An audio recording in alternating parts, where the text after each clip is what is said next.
ರಾಜ್ಯದಲ್ಲಿ ಕಳೆದ ಕೆಲ ದಿನಗಳಿಂದ ಬಹುಚರ್ಚಿತ ಪ್ರಮುಖ 4 ಕೇಸುಗಳಿಗೆ ಸಂಬಂಧಿಸಿದಂತೆ ಇವತ್ತು ನ್ಯಾಯಾಲಯದಲ್ಲಿ ಆದೇಶಗಳು ಪ್ರಕಟವಾಗುವುದಕ್ಕಿದೆ. ಒಂದು ರೀತಿಯಲ್ಲಿ ಇವತ್ತು ಜಡ್ಜ್ಮೆಂಟ್ ಡೇ ಪ್ರಮುಖ ಕೇಸಿಗೆ ಸಂಬಂಧಿಸಿ ಘಟಾನುಘಟಿಗಳಿಗೆ ಟೆನ್ಷನ್ ಶುರುವಾಗಿದೆ. 4 ಪ್ರಮುಖ ಕೇಸುಗಳ ಮೇಲೆ ರಾಜ್ಯದ ಜನರ ಚಿತ್ತ ನೆಟ್ಟಿದೆ. 4 ಪ್ರಕರಣದ ಆದೇಶಗಳು ಹೊರಬೀಳುವಂತ ಸಾಧ್ಯತೆ.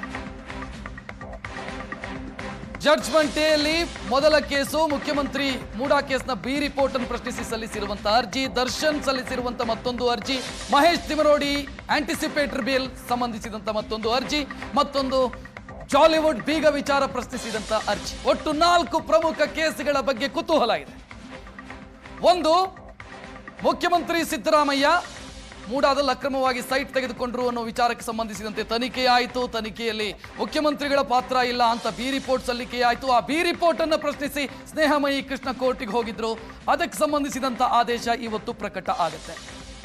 ಎರಡನೆಯದು ದರ್ಶನ್ಗೆ ಸಂಬಂಧಿಸಿದಂತೆ ಕೊಲೆ ಆರೋಪಿ ದರ್ಶನ್ ಜೈಲಲ್ಲಿ ನನಗೆ ಕನಿಷ್ಠ ಮೂಲ ಸೌಕರ್ಯವೂ ಕೂಡ ಒದಗಿಸಿಲ್ಲ ಅಂತ ಕೋರ್ಟ್ ಮೊರೆ ಹೋಗಿದ್ದು. ಅದಕ್ಕೆ ಸಂಬಂಧಿಸಿದಂತೆ ವಾದ ಪ್ರತಿವಾದ ಆಗಿದೆ. ಕೋರ್ಟ್ ಆದೇಶ ಕೊಟ್ಟರೂ ಕೂಡ ನನಗೆ ಕೊಟ್ಟಿಲ್ಲ, ಕನಿಷ್ಠ ಸೌಲಭ್ಯವನ್ನು ಕೊಟ್ಟಿಲ್ಲ ಅನ್ನೋದು ಅರ್ಜಿಯ ತಿರುಳು ಮತ್ತು ಜೈಲಾಧಿಕಾರಿಗಳ ವಿರುದ್ಧ ಕಂಟೆಂಪ್ಟ್ ಆಫ್ ಕೋರ್ಟ್ ದಾಖಲಿಸೋದಕ್ಕೆ ಶಿಫಾರಸು ಮಾಡಿ ಅನ್ನೋದು ಆ ಅರ್ಜಿಯ ತಿರುಳು. ಅದಕ್ಕೆ ಸಂಬಂಧಿಸಿದಂತ ಆದೇಶವೂ ಕೂಡ ಪ್ರಕಟ ಆಗುತ್ತೆ. ಇದರ ಜೊತೆಗೆ ಜಾಲಿವುಡ್, ಈ ಬಿಗ್ ಬಾಸ್ ನಡೆಯುವಂತ ಜಾಗ ಅಥವಾ ಬಿಗ್ ಬಾಸ್ ನಡೆಯುವಂತ ಸ್ಟುಡಿಯೋ, ಅದು ಜಾಲಿವುಡ್ ಸ್ಟುಡಿಯೋಸ್, ಅದಕ್ಕೆ ಏಕಾಏಕಿ ಬೀಗ ಮುದ್ರೆ ಹಾಕಿರೋ ವಿಚಾರಕ್ಕೆ ಸಂಬಂಧಿಸಿದಂತೆ ಅವರೊಂದು ರಿಟ್ ಅರ್ಜಿ ಹಾಕಿದ್ದಾರೆ. ರಿಟ್ ಅರ್ಜಿಯ ಜೊತೆಗೆ ಮತ್ತೊಂದು ಅರ್ಜಿಯೂ ಕೂಡ ಇದೆ. ಸೊ ಇದಕ್ಕೆ ಸಂಬಂಧಿಸಿದಂತ ಆದೇಶವೂ ಕೂಡ ಇವತ್ತು ಪ್ರಕಟ ಆಗಬಹುದು.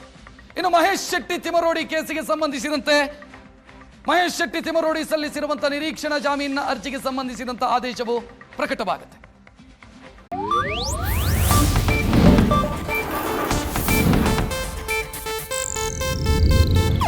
ಇದು ಏಷ್ಯಾನೆಟ್ ನ್ಯೂಸ್ ನೆಟ್ವರ್ಕ್ ಪ್ರಸ್ತುತಿ.